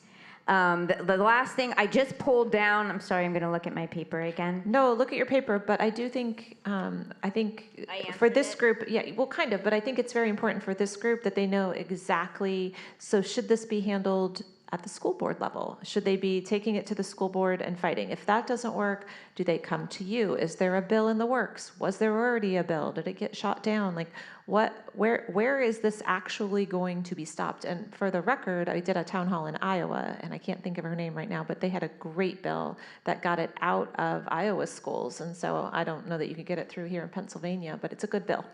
Okay, I'll take a look at that. We won't be able to get it through from the legislative side just because of we're in the minority. We can work with our Senate partners, but I think it's going to have to start at the school board level until we can get that legislation passed. So, yeah. And I think it's important to know what it is, okay? It gets mixed up in the language all the time. Social emotional learning, okay, is not taking care of kids' social and emotional needs. That's not what it is, okay? Anybody in Northern High School can tell you in any given day there's 20 kids in my room before school, okay? That was like actual social, emotional learning in that the kids and I had a dialogue back and forth, a natural, organic dialogue, you know? That's what it used to be. That's not what it is. We don't have to have classes on it. We have to have teachers, adults, parents, coaches invest in their kids' lives. So make sure you clarify, because what the strategy is now is, oh, those conservatives, they don't care about kids' emotions. They don't care about their social adjustment, because kids do need all of you that are here tonight, you obviously care about your kids. Okay, but think about this. There's a lot of parents who aren't involved in their kids' lives. So again, it goes back to parenting. I'm going to challenge parents, and I'm going to challenge you to challenge other parents to be the foundation in their kids' lives and not leave it up to the school system. And I don't care what school system, public school, Christian school, charter school, doesn't matter. Okay? Encourage parents to be involved. But make sure you explain the language. You talked about Charlie Kirk. Charlie Kirk was very good at explaining and breaking down the language, because words matter. Words matter. I think it's important because we are throwing around SEL and social emotional learning. I still don't think we've shown examples, and I think it's probably a good idea to do that, because what we know, and maybe people that are watching or in the room don't know, is everything bad that's going on has been pushed into social emotional learning lessons, and that's where it's broken, right? It's not so much about Joey's dad and mom are getting a divorce and we want to support Joey. That's not what's happening. They're actually infusing the ideology that you're either a victim or an oppressor into social emotional learning, which is divisive and has really kind of evil roots, because it's now dividing the children and pitting them against each other. And you see that spreading throughout society at all levels if you just start paying attention. And, like Barb said, you always have to watch the language that's being used. I'm sure some of you in this room, or maybe most of you in this room, have heard of this Be Kind movement, right? Sounds great, especially when you're telling it to a kindergartner. Or, what's behind that whole Be Kind movement is not to offend anybody. So instead of, when we were growing up, everyone's entitled to their opinion, has morphed into you must respect everyone's opinion.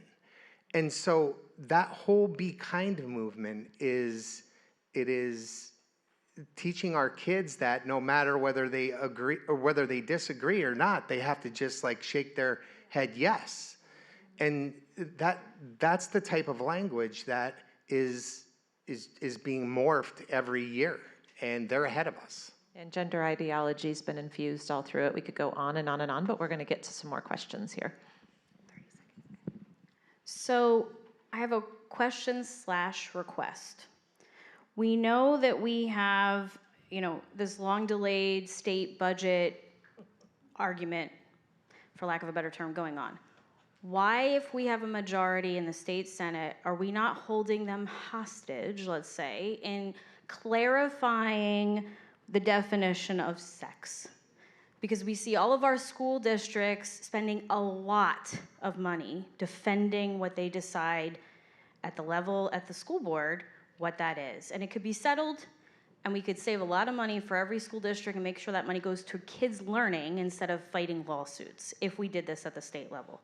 So I wanted to get your thoughts on that. I mean, I'm not sure any of us can speak for the Senate. I know what we scream at the Senate. By the way, the budget, everybody could get their money tomorrow. The Senate sent back a stopgap flat budget to the House. All the House Democrats would have to do is vote on it tomorrow, and every county would get their money. So it's that simple. And that's not a permanent budget, just a stopgap, and then we continue the negotiations. So actually, it's not even the governor, it's not even the Senate, it is the House Democrats that are holding the money from they could stop it tomorrow. We could go in, we could vote on the stopgap. So I just thought I'd get that out there. It has nothing to do with your question, but it's another misinformation.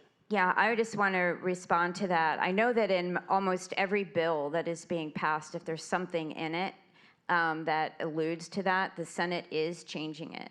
But here's the thing. We have this governor who I'm suing because, yeah, so the governor actually through the it was through one of his commissions. It wasn't the Independent Regulatory Review Commission. It was another commission, attempted to change the definition of sex. Oh, a Human Relations Commission. And so we caught it.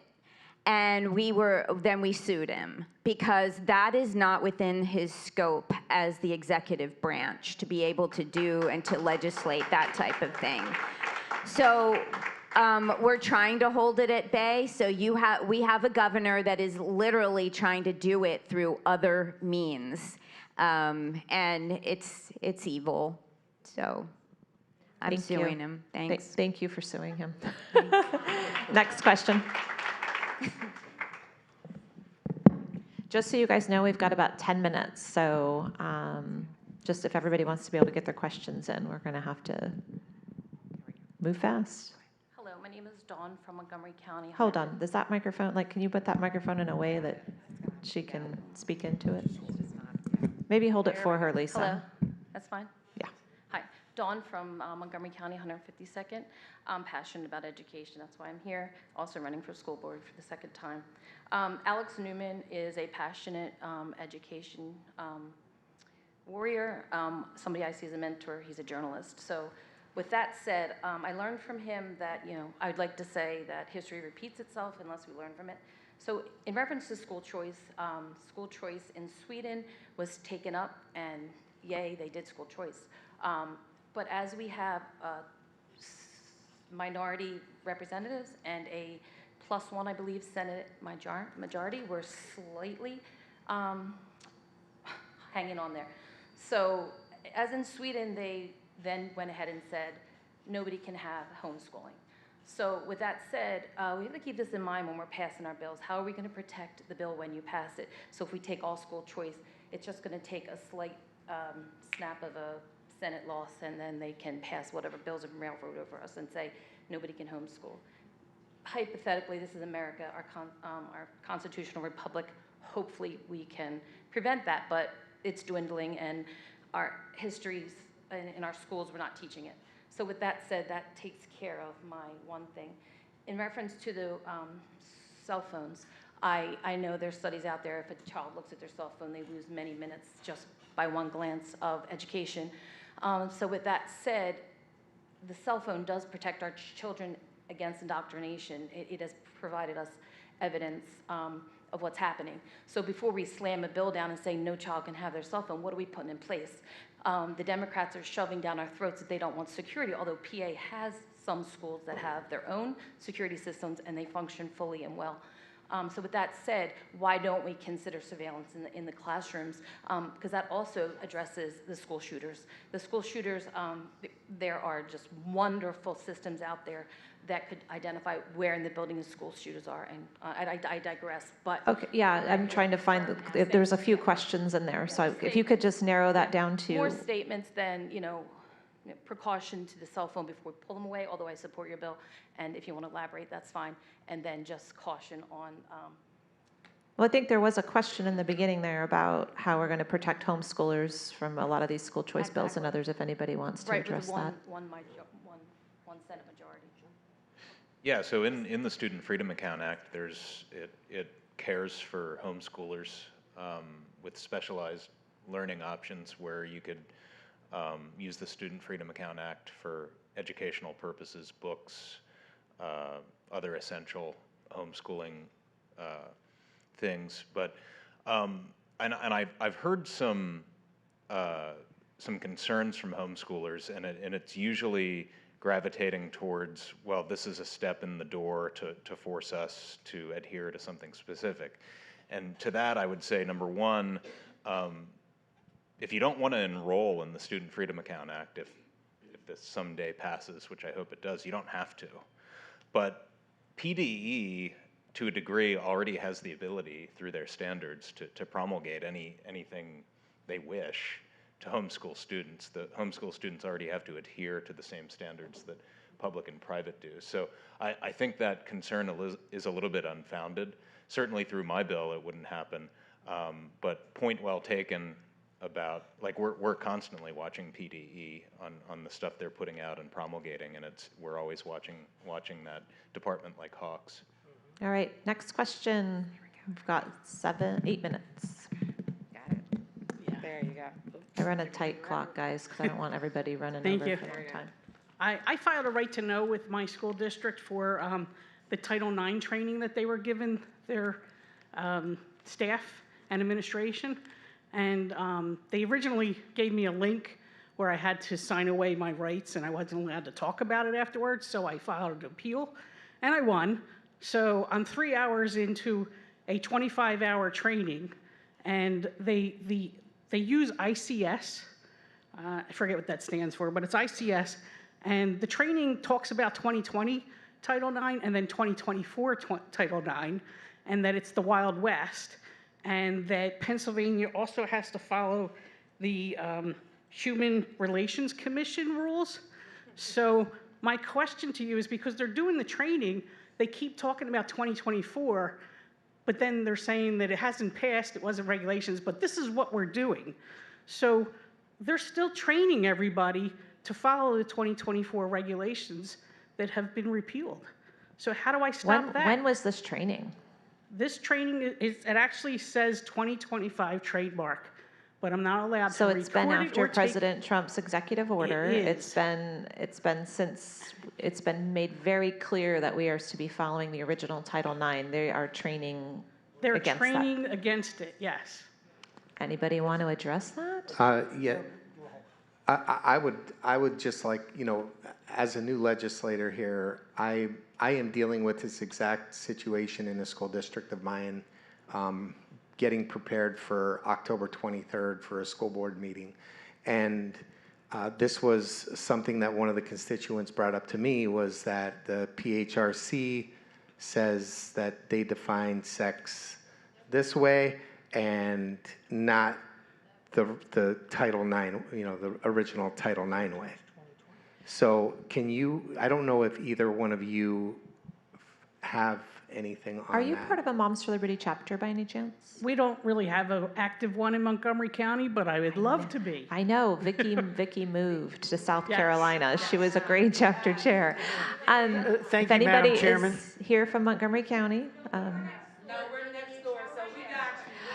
what I want is, can you guys file a legal intake on behalf of what she's doing through Moms for Liberty? We have attorneys that might be very interested in this situation. Yeah, there's a reporting website. I can get his contact information too. Yeah, we can do that. Yeah, there's a reporting website to the federal government on those. And we, So- yeah, we get all of our legal intake passed on, honestly, to government. Like, it goes to the right place. So I think they might be it's like interested in that. www.ndei.gov. I'm pretty sure it's something like that because I've used it so often. But That yeah. actually got shut down by a federal judge. It's not open right now, but you can Oh. still go to the U.S. Department of Education and file under the Title IX one. The DEI one is shut down. Oh, is it? Okay. My name is Bill. I would like to thank Moms for Liberty for holding this event with the legislatures. Thank you for your time tonight. I attend West Shore School District board meetings, and this is just one thing. At one time, they said they would never be like Northern, and I didn't know what they meant by that, but I thought, why not? I'm in Region 1, which is, leans very liberal. I was like, yeah. So my main question is, how do we hold the teachers accountable for what they teach the children, and then like holding them accountable for like the test scores, and the inner city schools especially? I mean, they're failing, and it seems like nothing ever. There's no results with that. I mean, the people in the state of Pennsylvania, we keep pumping money like we've talked about into the inner city schools, and there's no accountability. And the teachers union, as you mentioned, the teachers union is a real big. I went to private school. My dad put us in private school because he worked with unions and he was afraid to go on strike, and then the kids wouldn't learn. So that's why we went to. So the question is, how do we hold The teachers teachers accountable. and I'd say the school district accountable? They're never held accountable. I'll answer that. The union protects them like they're invincible. So the answer is your school board members need to fire their superintendent and Well, then, we can't because he's on a contract for the former. it doesn't matter. Okay, so just so you know, I train school board members on a national level with the Family Foundation. And we have some of the best lawyers in the nation that train with me, and I'm on there with senators from Kansas and Illinois. And we teach conservative school board members how to make changes in their school district. Okay, the students come first. And that's number one. And if you are failing, that is your job. You put it in their job description upon hire. And if they don't elevate those scores, then you get another one. I mean, we really have to start getting, hard on these administrators who have the responsibility to do this. I agree, but the former liberal school board, now if it's conservative, they signed a contract. I guess it goes for 3 or 4 more years. Contracts can be broken. It costs money, but they can be broken. They got to buy the contract out. Yep. Can I say something that's really important though?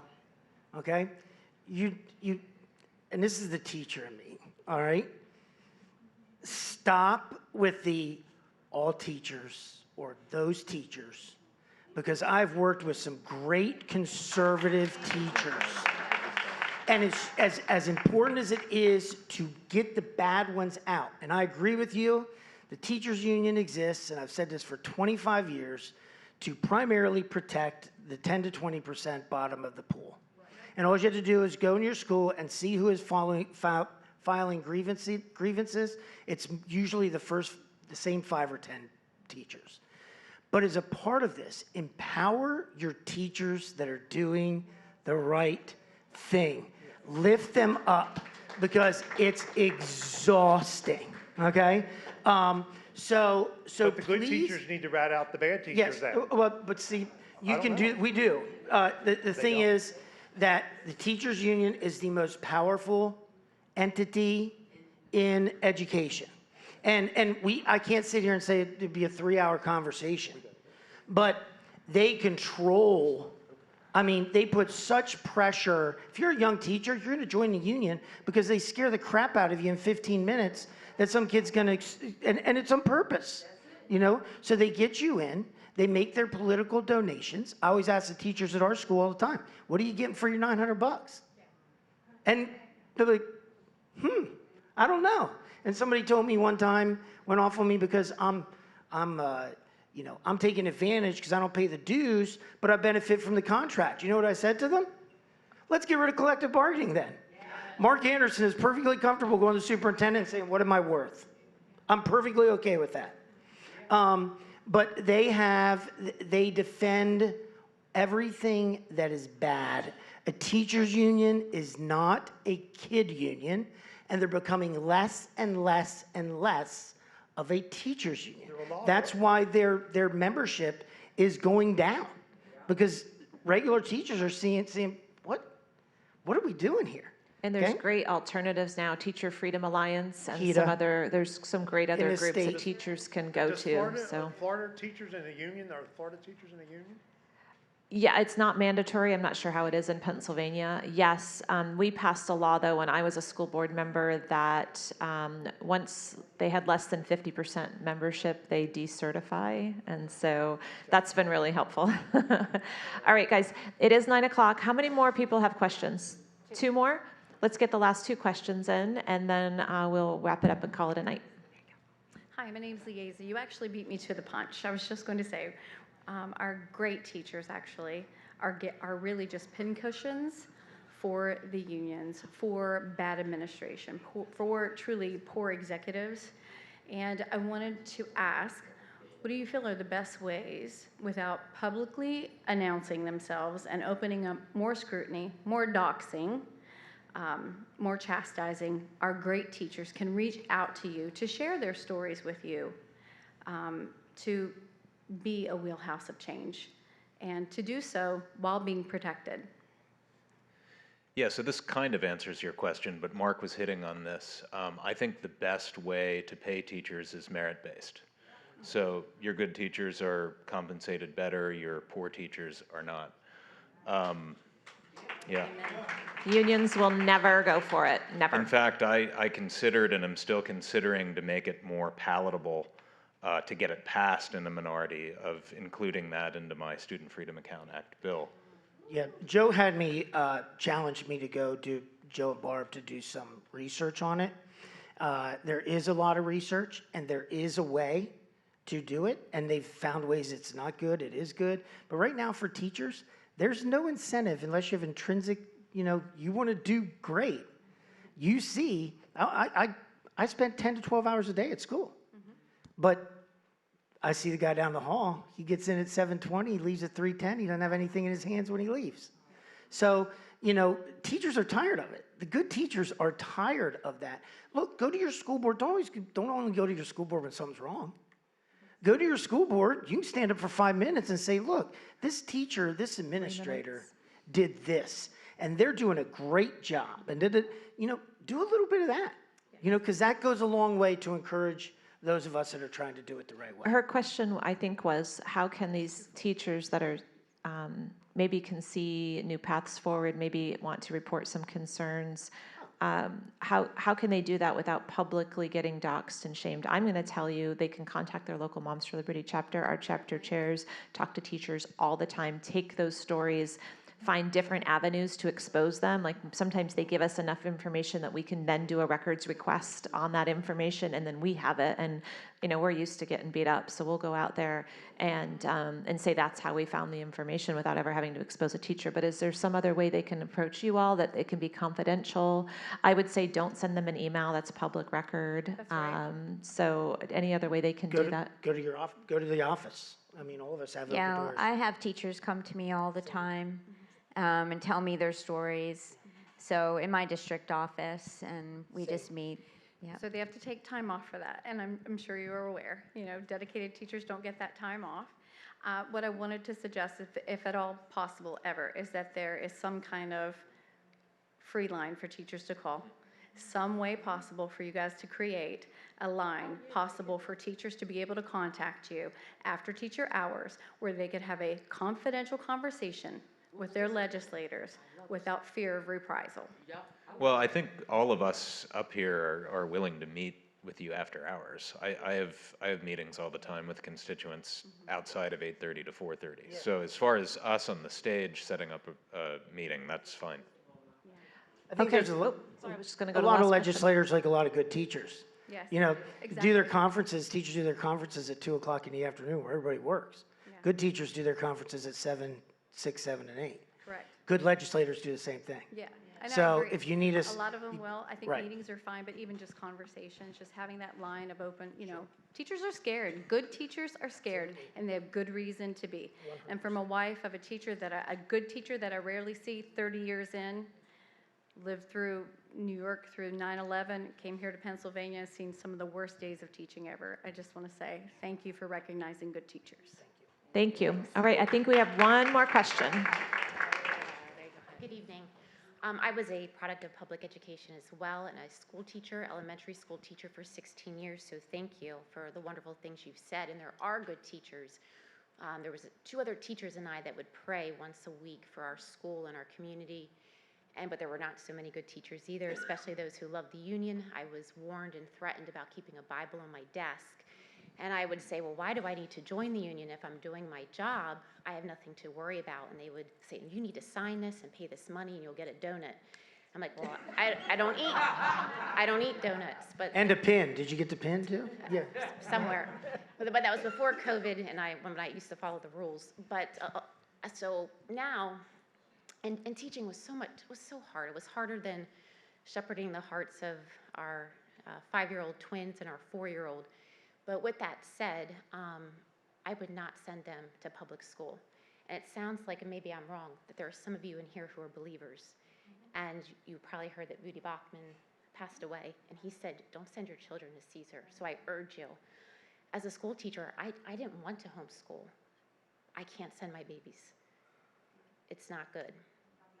But a lot of what you're discussing, I'll get to my question, I'm sorry. A lot of this is not political issues, they're spiritual issues. So what are you doing, or what can you do to bring God back into our classroom in our schools? Because that's the only thing that's really going to change things. I'll take it. Go for it. Okay.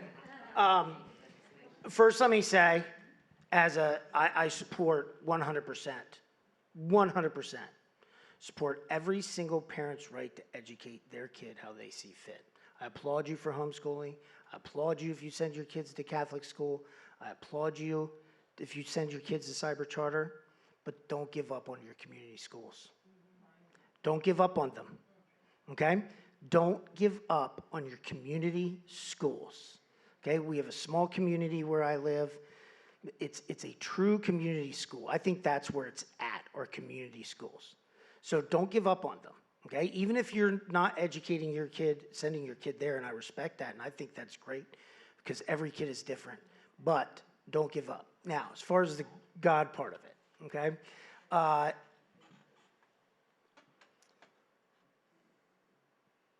I never worried about that because I believe the separation of church and state as we define it now is a gross misinterpretation of what the founders had. And if you'd like, I have about a 12-page research paper on it. And it really all it is the founders' words themselves. You don't have to interpret it. They said it, okay? So I didn't worry about that. And I think there's a lot of Christian teachers specifically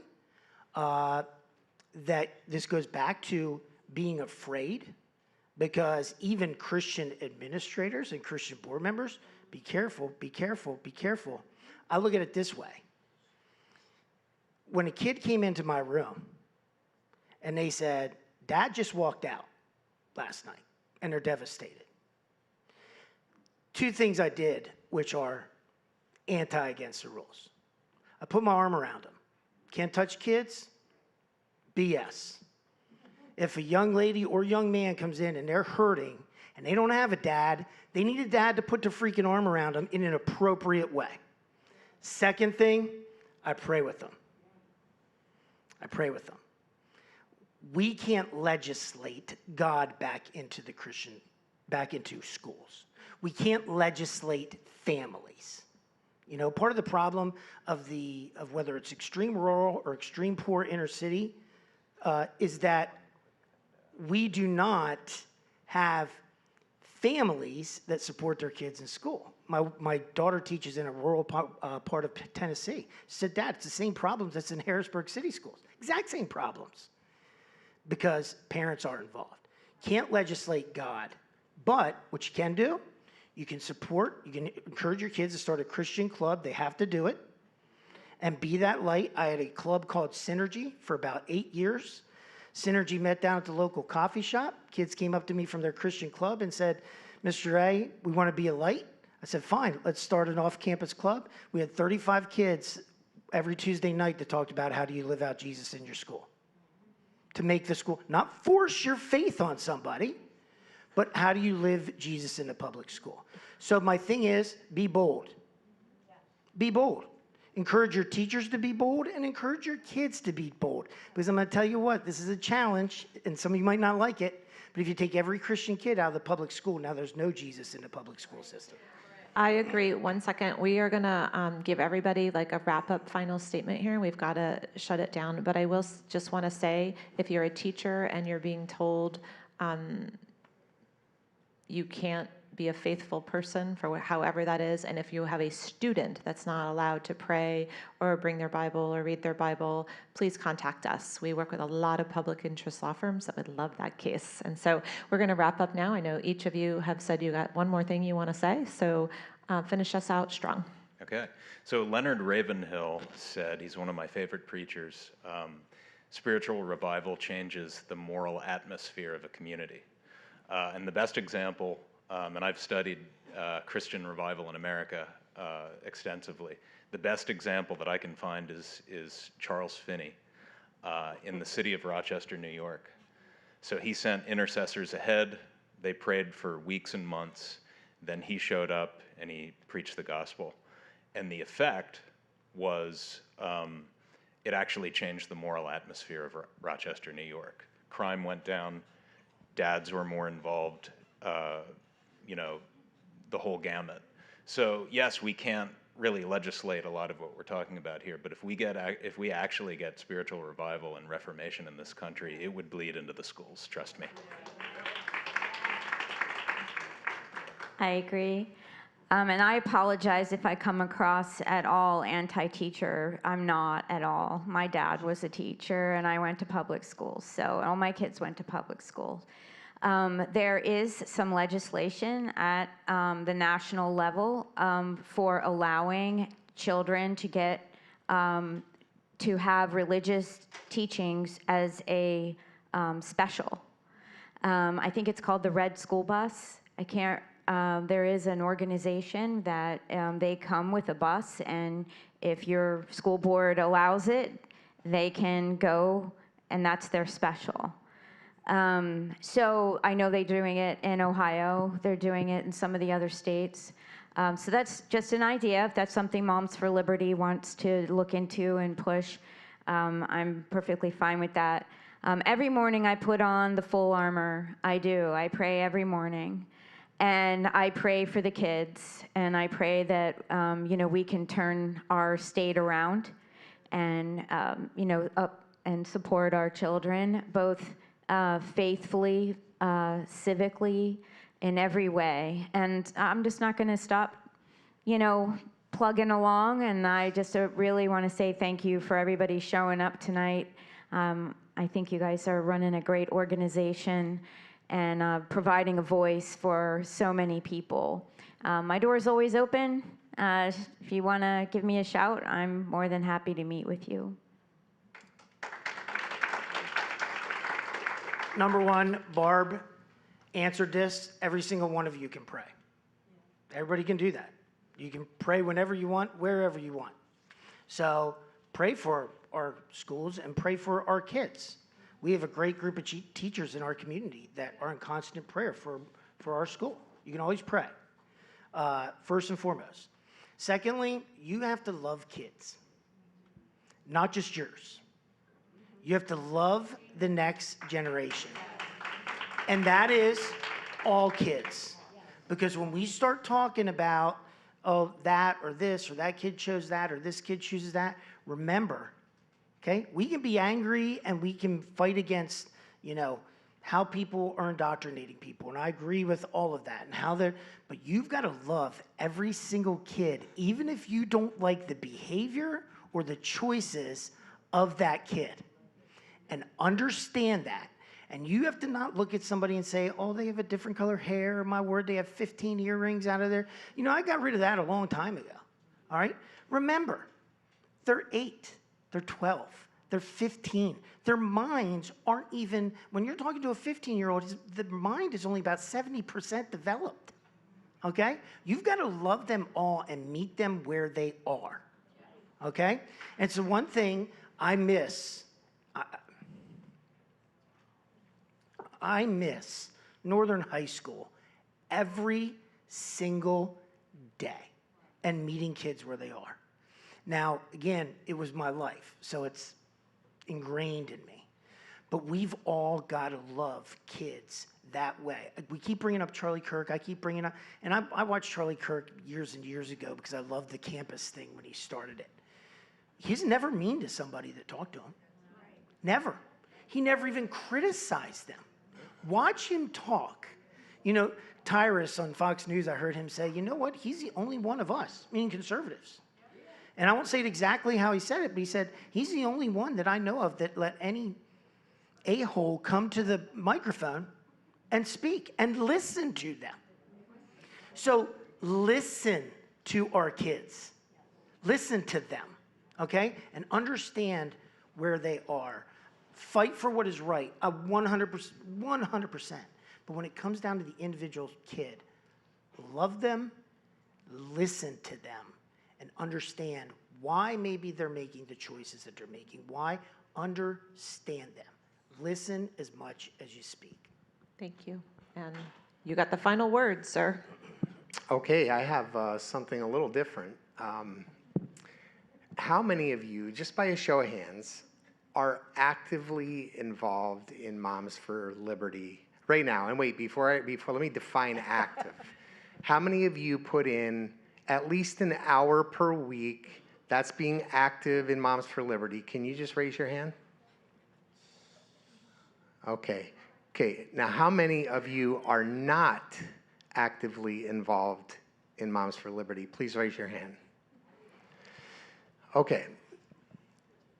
To the veterans in the room that have been fighting this fight since 2020 or possibly before, I see people in the room that I've met along my travels. Janet's in the audience. Allie's here. Nicole, I met Nicole down in Monroe in the back at a school board meeting in her area. They have been fighting a long time. And it's hard to keep that momentum going. The only thing keeping that momentum going is it's for their children. And it's for the future of their children, grandchildren, whatever it may be. For those of you that are not involved, a lot of you came up to the microphone and asked, how can you solve my problem? I didn't let that happen. I went and solved my own problem.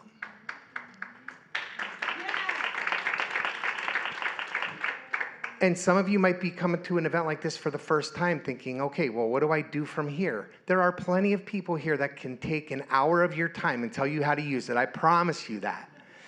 And you might be really good at research. You might be really good at speaking at the microphone. You might be really good at private meetings with people that you need to get a point across to. The worst thing that you can do is leave here tonight and not get involved at least an hour a week. And I will tell you, once you start fighting this fight and you get into the guerrilla warfare with us, it becomes infectious, where that's all you think about. And then you're putting in 4 hours a week, and then 20 hours a week. Don't scare them off. You're doing good. Okay. You're doing good. All right. But my point is, like, don't leave here tonight. Don't leave here tonight without someone's contact number that can follow up with you, or you can follow up with this week or next week, and get it going. The hardest part is getting going. And they have so many great tools to help you get started, where we had nothing 4 years ago, 5 years ago. We had to create our own. So thank you to the organization that put this together. I respect all of your work, and you know, you are a true leader and a true patriot, And thank you for all that you've done for our children. Thank you. So that wraps up the evening. We just want to thank you all for coming. momsforliberty.org. You can get all the information there. We've also launched m4lacademy.org, tools and resources, deep dives into what SEL is, what CRT is, all the topics. So go there, learn more. Thank you for coming. Let's give our legislators and our other panelists a round of applause. Thank you.